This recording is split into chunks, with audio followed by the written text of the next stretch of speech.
Pada malam hari ini, ya sekali lagi Abah mau membahas tentang masalah Ba'alwi ya. Tapi sekali lagi selalu pandangan Abah adalah dalam membahas Ba'alwi ini adalah tidak dibangun dengan rasa kebencian.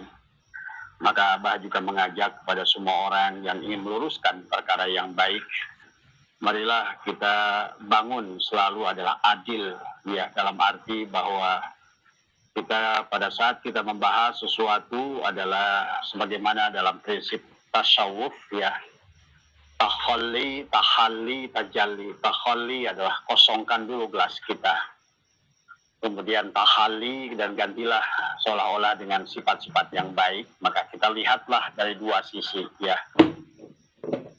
Kemudian yang semoga adalah tajalli, adalah sifat Allah, bahwa kalau seandainya kita tidak demikian dalam memandang, maka yang muncul adalah kebencian ya, yang muncul adalah permusuhan ya.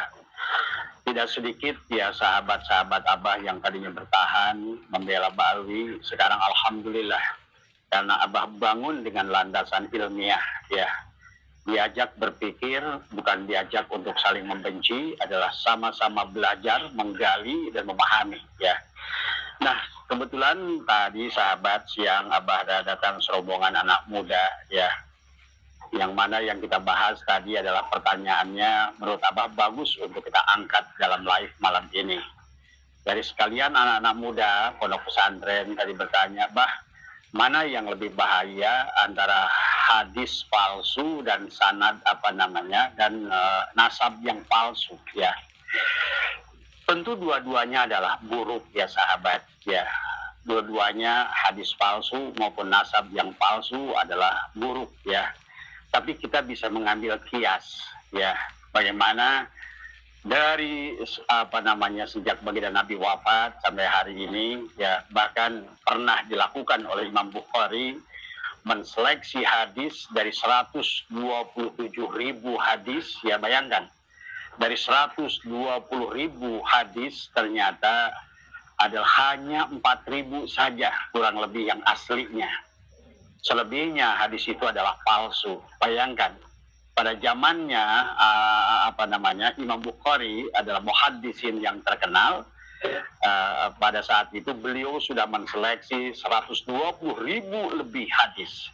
Dari 120.000 hadis adalah dipelajari rawinya, sanadnya, kemudian segala aspek di dalam kehadisan. Ternyata hanya 4.000 saja adalah hanya hadis yang tertera hari ini dalam kitab Bukhari ya sahabat. Nah, itulah berarti sesungguhnya hadis palsu tidak lama sejak baginda Nabi wafat di abad kedua dan ketiga pun, maka adalah hadis palsu itu sudah banyak yang beredar. Maka tentu untuk tes DNA-nya adalah untuk untuk memperjelasnya, untuk bil bayinatnya adalah Imam Bukhari adalah mentes DNA hadis tersebut. Bagaimana rawinya, bagaimana sanadnya, kemudian terus dipelajari berbagai, dan akhirnya disimpulkan dari 120.000 hadis itu adalah hanya sekian persennya saja yang asli. Dan tentu dari semua hadis yang palsu itu sahabat adalah dikaitkan dengan kepentingan syahwat orang-orang yang membuat hadis palsu itu. Nah, ini berarti kan sesungguhnya sampai baginda Nabi pernah bersabda dalam hadis yang sahih adalah man kadzaba alayya muta'ammidan falyatabawwa maqadahu minan nar. Siapa yang sengaja mengada-ngada dan mengaitkan segala sesuatu kepada baginda Nabi, apakah itu ucapannya? Kalau hadis kan ucapannya. Ternyata dari ucapan beliau yang belum lama adalah 200 tahun setelah itu muncullah hadis-hadis palsu ya, dan itu jumlahnya adalah luar biasa banyak. Imam Bukhari saja menseleksi konon katanya 127.000 hadis yang akhirnya disimpulkan sampai hari ini yang termasuk di dalam kitab Bukhari adalah hanyalah 4.000 sekian hadis saja. Ini menggambarkan kepada kita, bayangkan ya, kalau hadis palsu saja Nabi sampai bersabda, siapa saja yang dengan mengada-ngada dengan sengaja, yang mengaitkan kepada beliau, apakah kepada ucapan beliau yang disebut dengan hadis, ataupun mengaku nasab kepada beliau, itu lebih parah lagi. Kalau hadis palsu saja, ya tadi Abah membahas pada anak muda itu, kalau pada hadis palsu saja Nabi sudah bersabda sedemikian keras. Siapa yang mengada-ngada, yang bukan ucapan Rasulullah, kemudian diisbatkan kepada Rasulullah, maka kata Nabi, tempat duduknya dalam api neraka. Nah, bagaimana kalau kita membuat kias, maka sesungguhnya nasab palsu ini lebih bahaya daripada itu, ya sahabat. Tapi kita jangan dulu menuduh kemana-mana, tetapi pada dasarnya bahwa yang jelas nasab palsu lebih bahaya. Karena nasab palsu itu berkaitkan kepada orang. Dan tidak sedikit zaman Banu Fatimiyah juga kan mereka yang mengaku-ngaku bernasab pada Nabi. Termasuk juga Sayyid Ahmad bin Sa'al Muhajir yang hijrah ke Yaman juga adalah demikian. Dan kisah-kisah begitu banyak, bahkan Nabi palsu, ya sahabat. Inilah jadi hadis Nabi palsu, hadis palsu. Maka bisa dibayangkan dzurriyyat palsu, nasab palsu sampai hari ini. Maka sungguh mustahil kalau seandainya tidak ada verifikasi tadi semua, ya.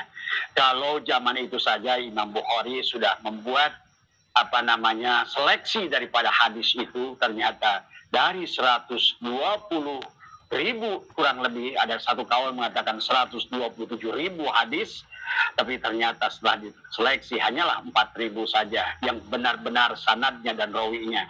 Bahkan termasuk dimasukkan itu hadis doif, ya. Karena hadis doif itu adalah hadis yang benar, tetapi adalah salah satu sanadnya adalah ternoda. Itu saja sebetulnya. Nah, oleh karena itulah berarti kalau hadis palsu saja dihukum dengan api neraka, bagaimana kalau dengan nasab palsu? Karena hadis palsu itu adalah benda yang diam, tergantung orang yang menggunakannya. Tapi kalau nasab palsu ini bahaya tadi semua. Karena bisa digunakan untuk menipu, bisa digunakan untuk ekonomi, bisa digunakan untuk mendawir, bisa digunakan untuk menjual akhirat, bahkan bisa digunakan untuk menyampaikan ajaran-ajaran khurafat, bisa menyampaikan bahkan ajaran-ajaran yang berseberangan dengan akhlak Nabi itu sendiri. Nah, ini lebih bahaya tadi semua. Maka hadis palsu, insya Allah walaupun bagaimana, bagi orang-orang yang ngerti hadis, akan mengerti mana hadis itu palsu dan mana itu yang bukan palsu tadi semua. Bahkan mereka adalah muhaddisin itu ngerti mana hadis ahsan, mana hadis muttafaq alaih, mana hadis dhaif, mana hadis mutawatir, semuanya adalah mereka pahami. Jadi hadis palsu itu tidak terlalu bahaya. Bahkan Imam Bukhari bisa membuang lebih dari 126.000 hadis dan hanya memilih 4.000 hadis yang dianggap palsu. Tetapi pada saat adalah nasab palsu, ini sulit dibuktikan. Makanya tadi, karena dia bisa berbohong mengakunya. Yang kedua, udah sulit dibuktikan nasab palsu ini adalah bisa untuk menipu. Karena menisbatkan kepada baginda Nabi memang sudah terjadi sejak dari mulai abad kedua, Hijriah, abad ketiga, Hijriah, muncullah Nabi palsu, kemudian dzurriyyat palsu, kemudian bersamaan dengan hadis-hadis palsu itu, ya sahabat. Maka itulah, maka malam hari ini Abah ingin lebih mengajak kepada kita adalah, dan memohon sebetulnya, karena tadi di antara sebagian anak muda yang datang adalah masih mukibin dari semua. Dan sebetulnya kata mereka yang masih mendukung Mbak Alwi ini, kami mulai ragu dan kami sangat menunggu harapan kami, satu-satunya harapan Robito Alawiyah. Maka mereka berkata, hei Robito Alawiyah, bantulah kami. Nah, makanya sekarang Abah juga ngomong ke Robito Alawiyah, bantulah mereka, wahai Robito Alawiyah, untuk memastikan mana yang asli, mana yang palsu. Ya, sebagaimana Imam Bukhari saat itu bisa memilih mana hadis palsu dan hadis dan hadis yang asli, ya, itu berdasarkan ilmu hadis. Nah, hari ini untuk memastikan mana dzurriyyat asli dan palsu, sebetulnya Allah sudah menyiapkan teknologinya dengan tes DNA. Sebetulnya kalau menurut Abah, kalau Robito Alawiyah itu benar-benar beliau itu ingin menjaga marwah Rasulullah, seharusnya Robito Alawiyah lah yang punya ide. Toh Robito Alawiyah sendiri tidak punya jaminan dari sekian banyak orang mungkin udah hampir sejuta Habib di Indonesia, mana yang asli, mana yang palsu. Saya rasa ini harusnya dilakukan oleh Robito Alawiyah. Tetapi mungkin juga adalah terbentur dengan Robito Alawiyah, kalau menurut Abah terbentur dengan siapa? Terbentur dengan doktrin yang ditulis oleh adalah Al-Habib Alwi Thohir Al-Haddad, yang ditulis di majalah Robito Alawiyah juz 8 jilid pertama, yaitu bulan Rabiul Awal 1347 Hijriah, di mana Robito Habib Alwi Thohir Al-Haddad menulis doktrin yang sesungguhnya inilah yang membuat Robito Alawiyah barangkali hari ini tidak mau menyinggung saudara-saudaranya, baik itu asli maupun palsu, baik itu yang berakhlak baik maupun berakhlak buruk, ya sahabat tadi semua. Karena di dalam doktrin ini jelas, ada yang Abah catat saja ada 11 doktrin yang ada di dalam majalah Robito Alawiyah. Yang pertama, satu adalah pengakuan berhimpun Alawiyin adalah orang yang paling disayang oleh Allah.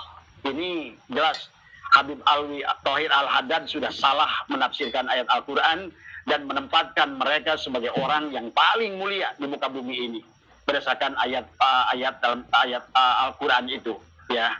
Sesungguhnya mereka disucikan, sehingga mereka menafsirkan dan mengajarkan kepada anak-anaknya, kepada keluarganya, kepada semua anggota Robito Alawiyah, walaupun kami adalah berzina, kami bodoh, kami berdosa, tetap saja Allah telah memuliakan mereka dan mereka menjadi ahli surga dan bisa memberikan syafaat kepada siapapun yang mereka mau.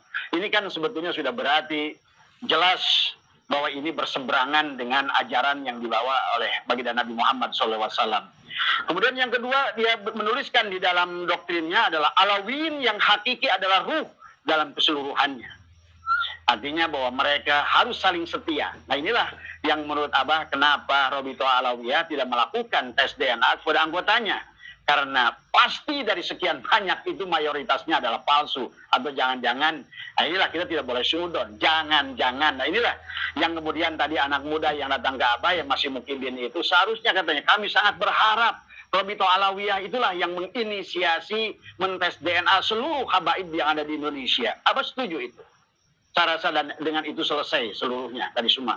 Yang asli kita hormati, yang nggak asli wayahnya. Bukan untuk dihina, tapi kita untuk maafkan. Ya, untuk kita maafkan, untuk kita didik supaya tidak lagi merusak agama Islam dengan mengaku-ngaku duriat palsu.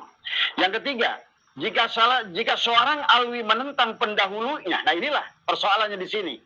Kata Habib Alwi Thohir Al-Haddad, jika seorang Alawiyin menentang pendahulunya, maka dia akan sul adab dan akan hilanglah seluruh amalnya. Ini juga bertentangan dengan hadis. Karena tidak ada orang berbuat dosa demikian.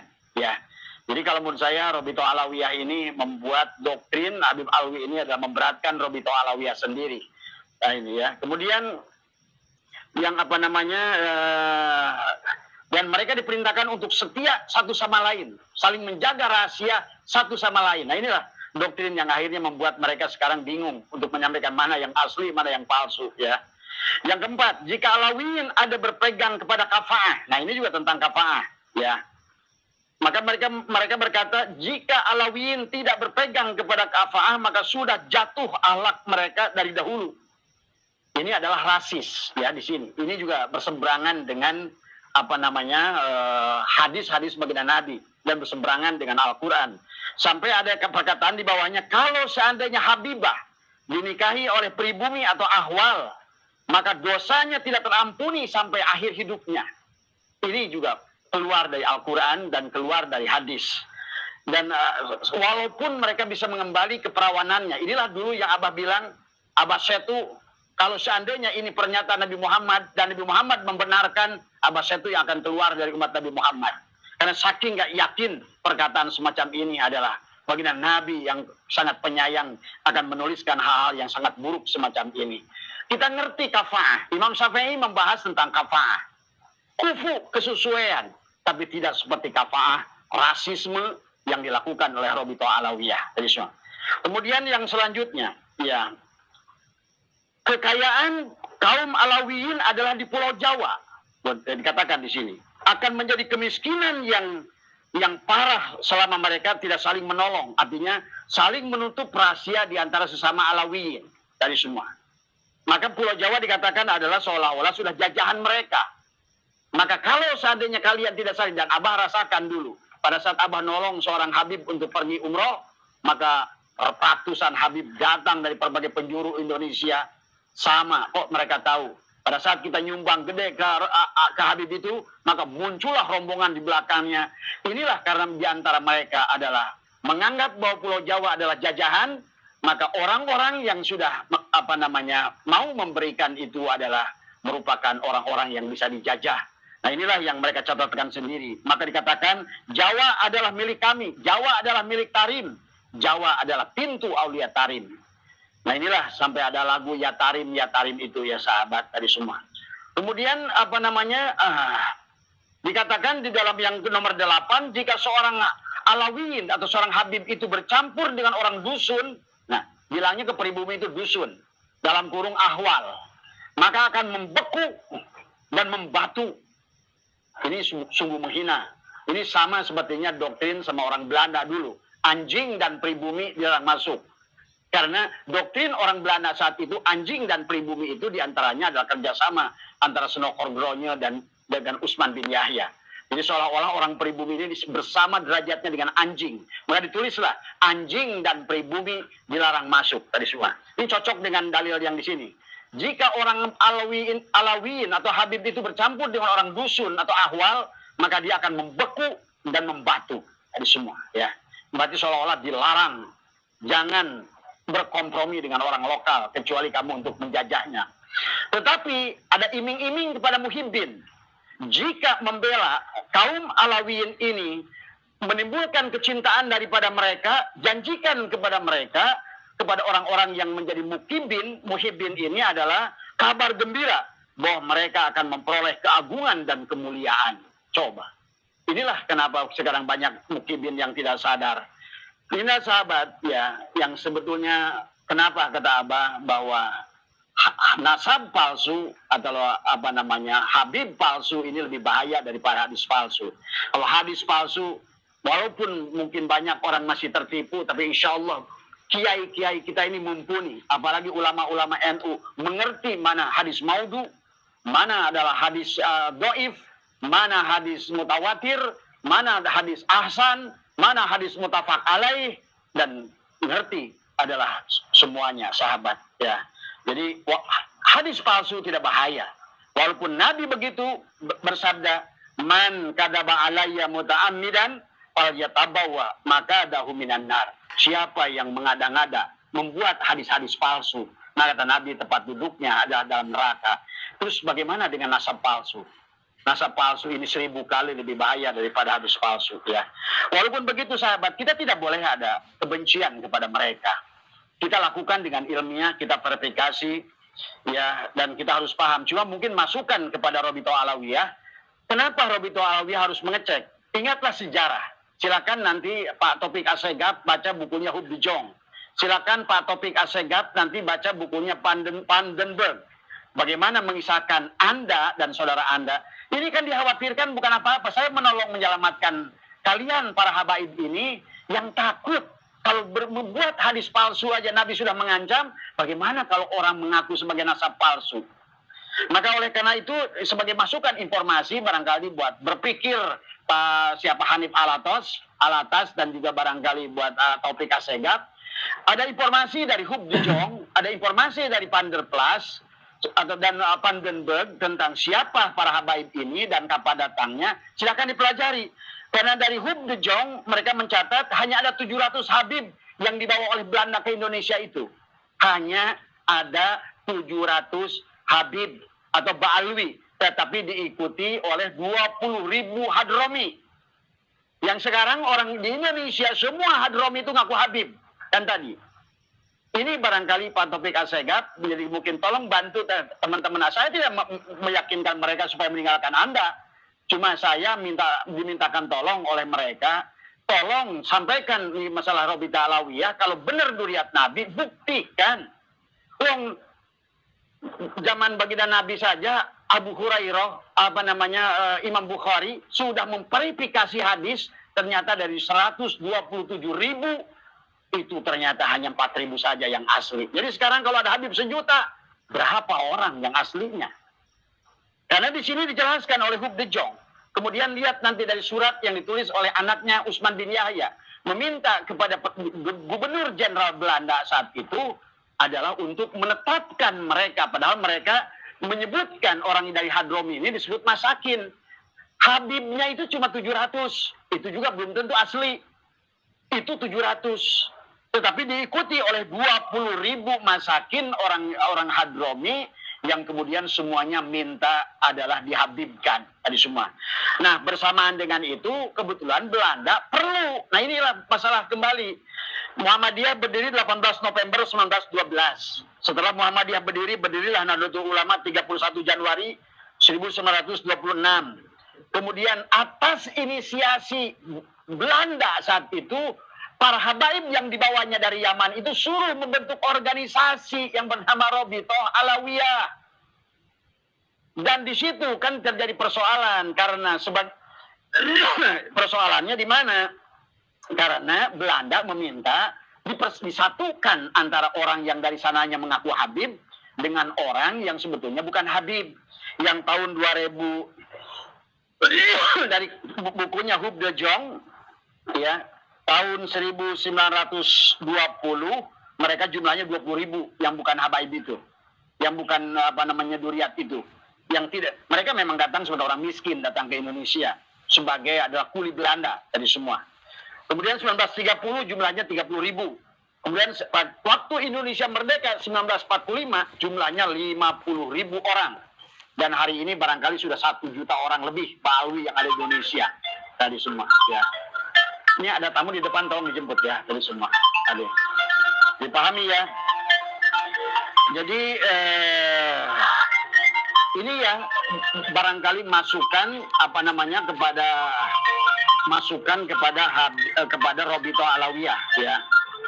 Nah ini sahabat, yang ingin Abah jelaskan lagi adalah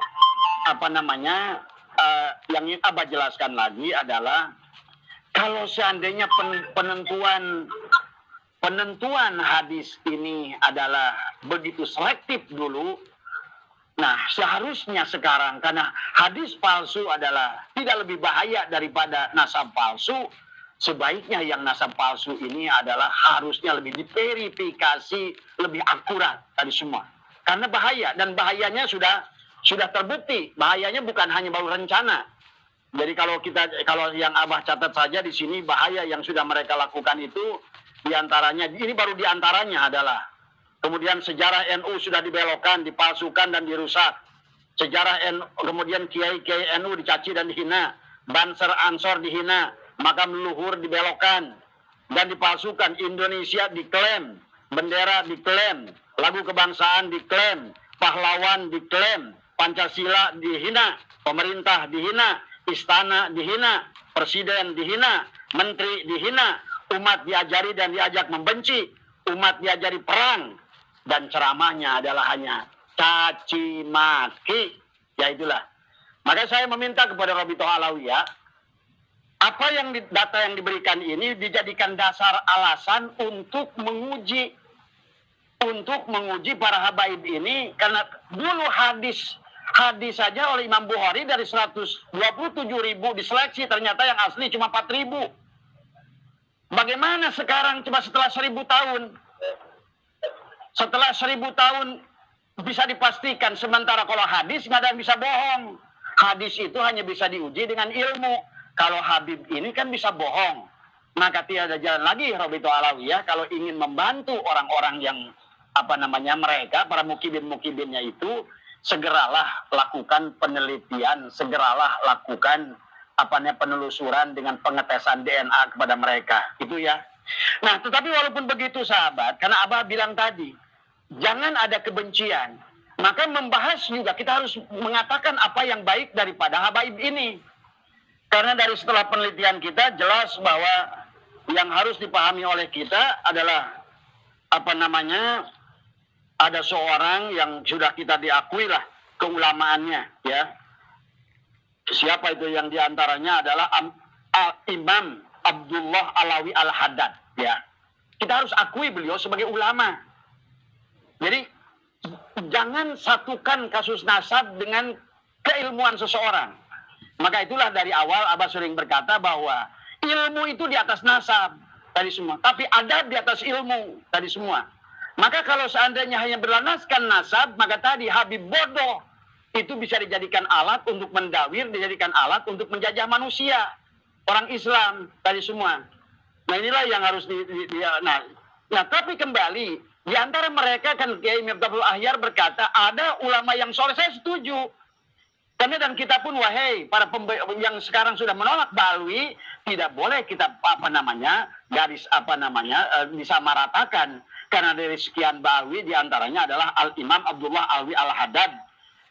Saya tetap cinta kepadanya karena beliau adalah jelas menulis di dalam catatan saya tadi adalah, maaf ya tadi saya tulis ya, Imam Abdullah Alwi Al-Haddad ini hampir jumlah kitabnya itu sebanyak apa yang tulis Imam Nawawi ya, oleh Syekh Nawawi Al-Bantani. Di antaranya adalah Nasoihul Ibad yang saya pun mengaji kepada santri saya di sini. Ya. Ada orang yang berkata kepada saya, dicurigai, monggo Kiai duduk, dicurigai kalau Al-Haddad ini bukan Ba'alwi. Nah, tapi saya bilang, jadi jangan kita menjadi, maaf ya Kiai, saya lagi live sebentar. Ya, tadi semua. Ya deh. Tadi semua. Ini kebetulan ada guru-guru saya nih sampai nih sahabat. Tadi semua. Jadi Al-Imam Abdullah Alwi Al-Haddad ini memang harus kita akui. Maka inilah kita urusan nasab, urusan ilmu adalah urusan ilmu gitu kan tadi. Maka saya tetap menghormati Imam Abdullah Alwi Al-Haddad ini adalah sebagai seorang ulama tadi semua. Maka ini saya dapat catatan kecil apakah betul atau tidaknya. Ini Hadratus Syekh Hasan Asy'ari menyebutnya beliau adalah wali kutub gitu kan tadi. Ya. Dan memang karyanya banyak hari ini. Dan memang saya harus temui para Al-Haddad ini. Saya di sini tetangga saya ada Al-Haddad. Di Sukabumi ada Al-Haddad, di Cicurug ada Al-Haddad. Memang Al-Haddad ini beda dengan Ba'alwi yang lain. Kalau Ba'alwi yang lain ini kebanyakan tidak berilmu, tidak bisa kitab kuning dan lain sebagainya. Tapi Al-Haddad ini saya lihat beda, gitu kan tadi. Walaupun begitu, makanya kata tadi saya bilang tadi, jangan kita membenci klan. Ya, walaupun tetap dari segi nasab bisa jadi walaupun Imam Abdullah Alwi Al-Haddad soleh sekalipun, kalau menurut saya bisa saja nasabnya adalah tidak asli gitu kan tadi. Dan mereka pun saya tidak pernah menemukan catatan dari Imam Abdullah Alwi Al-Haddad ini adalah beliau mengaku sebagai duriat Nabi. Cucu-cucunya lah yang kesini mengaku duriat Nabi gitu kan tadi. Maka jangan sampai kita membenci adalah ulama yang dari kalangan mereka, karena ingat, ulama di dunia ini tidak ada masalah dengan nasab, kata saya juga. Maka itulah kenapa ilmu di atas nasab. Karena kalau nasab dikaitkan kepada ilmu, nanti bisa berseberangan dengan Al-Quran.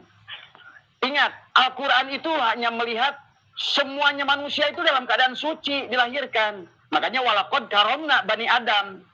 Jadi jangan kaitkan bahwa seseorang tidak soleh dikaitkan kepada seseorang. Misalnya bapaknya ulama, anaknya adalah bajingan dari semua. Tidak bisa darahnya itu dikatakan adalah, tetap masalah dia menjadi bajingan atau tidak itu adalah bapaknya yang mendidik dia tidak jadi ulama walaupun bapaknya ulama gitu kan tadi. Ini jangan dicampur adukan adalah kalau menurut Abah di situ kan tadi semua.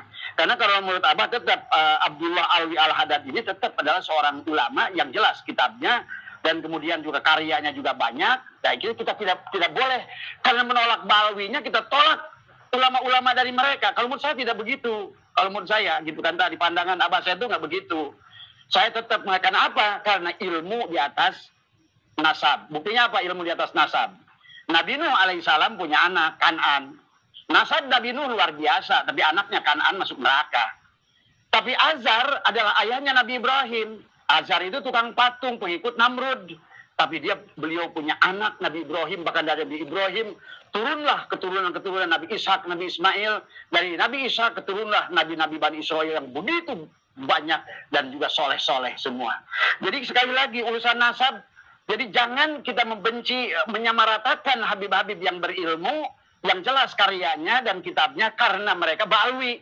Tetapi juga jangan dipaksakan. Oh, karena tadi ada yang mengatakan saya lihat di Facebook, kayaknya Al-Haddad bukan Ba'alwi karena dia soleh dan berilmu. Nggak ada hubungannya. Ikrimah itu anak Abu Jahal, tapi dia juga soleha. Imam Bukhari itu ayahnya juga adalah adalah seorang Yahudi. Ya beliau juga soleh. Banyak, terutama ulama-ulama Andalus yang 16 ulama selama 600 tahun Islam menguasai Andalus, menghasilkan Ibnu Rus, Ibnu Sina dan lain sebagainya. Ada 16 ulama. Mereka soleh, bapaknya Yahudi semua itu. Jadi jangan kaitkan kepada nasab ini kepada kesolehan individu seseorang, gitu kan tadi. Karena maka kenapa bagi Nabi kullu mauludin yuladu ala fitrah, bahwa yang baru lahir mah suci, ya tadi semua ya. Nah itu ya barangkali beberapa hal yang Abah sampaikan. Jadi sekali lagi kemuliaan seseorang itu karena takwanya. Sebagaimana inna akramakum indallahi atqakum. Kemuliaan seseorang karena takwanya bukan karena nasabnya. Karena nasab itu adalah kodrat Allah. Semua anak itu suci, kata Allah. Ibunya dan bapaknya lah yang menjadikan dia Yahudi dan Nasrani, Majusi dan lain sebagainya. Ya.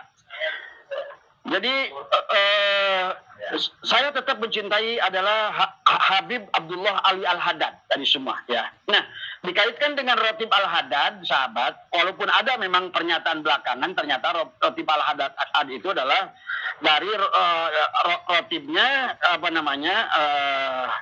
siapa? Ar-Rifai tadi semua. Dan ternyata begitu kita verifikasi kepada kitab Ar-Rifai, betul-betul kata perkataannya itu sama Rotib itu. Tetapi ada ulama yang menjelaskan, adalah ulama Arab Saudi yang mengatakan bahwa sesungguhnya Rotib itu ditulis oleh Imam Rifai, tetapi dimasyhurkan pengamalannya sehingga namanya diisbatkan kepada Rotibul Haddad itu oleh di perjalanan gitu sahabat ya. Jadi ini makanya kembali lagi, kalau menurut saya kemarin kalau menurut saya jangan sampai ada mengharamkan Rotibul Haddad gitu kan tadi semua. Toh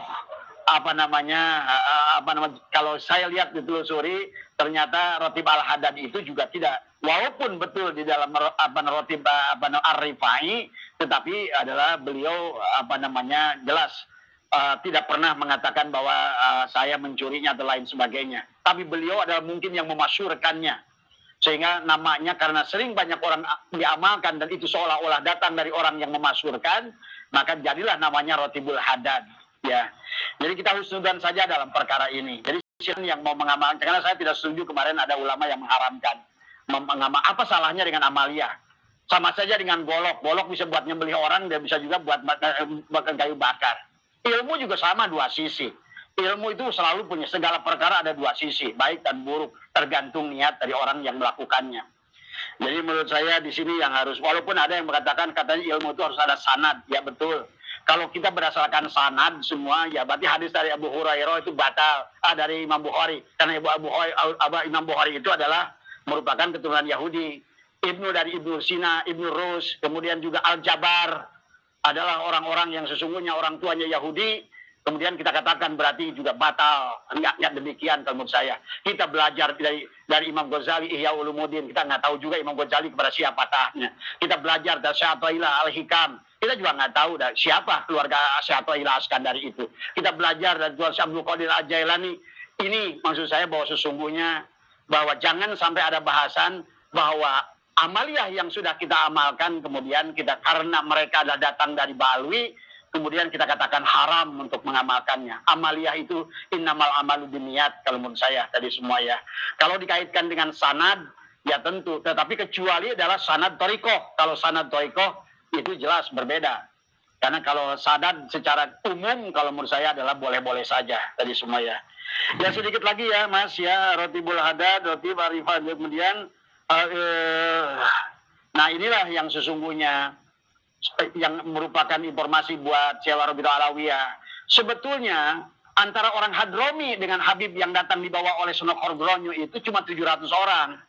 Tapi datang ke Indonesia dengan 20.000 di tahun 1910, 30.000 1920, 50.000 tahun 1945. Mereka semua itu bukan hanya orang Hadromi miskin, tapi kemudian sekarang hampir seluruh orang Hadromi itu seolah Habib. Saya hanya menghitung 1-2 orang Hadromi yang bukan Habib. Berarti disitulah pencampuran yang dilakukan oleh Belanda, karena Robitoh Alawiyah itu berdiri tanggal 27 Desember 1928 atas inisiasi Gubernur Jenderal Belanda. Karena tadi orang NU udah bikin organisasi tanggal 31 Januari 1926, orang Muhammadiyah udah bikin organisasi 18 bulan 11 1912, maka Belanda menginisiasi orang yang dibawanya dari Yaman untuk mendirikan Robitoh Alawiyah. Walaupun di tengah perjalanannya Robitoh Alawiyah ini terutama zaman Al-Habib Alwi Thohir Al-Haddad adalah inilah dibelokkan menjadikan seolah nakobah yang untuk menentukan seseorang itu nasabnya kepada Rasulullah dan bukan, yang di penghujungnya belakangan ke sini menjadi bisnis, ya, menjadikan bisnis dagangan daripada gelar itu, ya sahabat. Jadi itu saja barangkali yang Abah bisa sampaikan pada kesempatan ini, karena kebetulan Abah datang buru-buru semua nih, para kiai sepuh. Mungkin ada satu lagi ya tentang siapa itu, tentang tes DNA. Ya, jadi kalau menurut Abah yang terbaik hari ini, kalau Imam Bukhari dulu adalah mentes DNA hadis-hadis sehingga dari 127.000 tinggal 4.000, barangkali hari ini pun kalau Robitoh Alawiyah mau terbuka, panggil semua habaib yang ada di Indonesia yang terdaftar di Robitoh Alawiyah, daftarkan tes DNA tadi semua, ya. Karena insya Allah, karena hanya dengan inilah, karena kenapa Al-Quran itu wabayyinatim minal huda wal furqan. Nah, tanpa bayina penjelas, maka hari ini akan tetap tidak jelas. Hadis palsu bisa dianalisa dengan pasif, tapi Habib palsu, duriat palsu, hanya perlu kebersamaan dari Anda tadi semua. Kenapa? Karena tadi dari yang fakta-fakta yang Abah sebutkan tadi sudah terjadi kerusakan yang luar biasa kepada bangsa ini. Kalau seandainya saja kalian soleh, walaupun ngaku duriat Nabi, nggak peduli. Tapi karena kalian ini tidak soleh, bahkan ngerusak agama, menghina ulama, menghina negara, menghina lembaga negara, mengaku pahlawan, mengaku itu dan ini, maka kalau menurut saya ini adalah sudah darurat, harus diadakan verifikasi. Dan oleh karena itulah semoga pemerintah segera ngambil alih dan jangan memandang persoalan ini persoalan kecil. Karena persoalan ini bukan persoalan kecil, tapi menyangkut kebanggaan sebuah bangsa. Apalagi pahlawannya sudah diaku, lagu kebangsaannya sudah diaku, apalagi yang tersisa. Sekarang setiap haul itu dah haul Solo, haul ini, haul ini. Dan yang lebih parah lagi tentang siapa itu yang Habib Ja'far. Habib Ja'far itu sudah menghinanya luar biasa. Habib Ja'far itu yang mengatakan dia muridnya siapa itu? Al-Habib Abdullah bin Abdul Qadir Bafakih. Yang dia mengatakan, dia berkata, Habib Ja'far, kamu itu nggak pantas jadi murid saya. Yang pantas jadi murid saya itu Imam Syafi'i, Imam Maliki, Imam Hanafi, dan Imam Hambali. Itu dikatakan oleh Profesor Al-Habib Abdullah bin Abdul Qadir Bafakih, orang Malang yang sekarang sudah bikin Hawal Malang. Dan itu berkata kepada siapa? Kepada Habib Ja'far tadi semua. Berarti kalau begitu Habib Ja'far ini sederajat dengan Imam Syafi'i, sederajat dengan Imam Maliki, sederajat dengan Imam Maliki, sederajat dengan Imam Hanafi tadi semua. Ini yang banyak harus diluruskan. Akhirnya muncullah murid-murid dia yang kita banyak muncul di videonya adalah mendoktrin, kemudian juga meminta hadiah, adalah memaksa orang untuk memberikan hadiah yang besar kepada mereka. Inilah dampak daripada doktrin itu. Mereka menggunakannya adalah untuk mendawir. Itu saja barangkali pandangan dari Abah ya malam hari ini dari pertemuan tadi kecil. Para santriyin yang datang ke Abah dari pendukung Ba'alwi dan juga dari yang sudah menolak Ba'alwi. Ini luar biasa anak muda. Giroh anak muda luar biasa datang ke sini ke orang tua, dia bilang, "Bah, mana yang lebih bahaya? Nasab palsu apa hadis palsu?" Karena hadis palsu kata dia dulu diverifikasi oleh Imam Bukhari, ternyata mayoritasnya palsu. Nah, masa orang yang ngaku nasab palsu tidak diverifikasi? Ini bahayanya lebih bahaya dari hadis palsu. Itu saja barangkali sehat semua. Semoga Robitoh Alawiyah betul-betul punya kesadaran dan Robitoh Alawiyah mau membereskan urusan ini dan memanggil semua habibnya adalah untuk tes DNA. Itu saja harapan kita satu-satunya. Karena tidak ada lagi untuk bil bayinat itu dengan tes DNA. Dari mana kita akan mengetahuinya? Dan ingat tes DNA itu akurat dan barangkali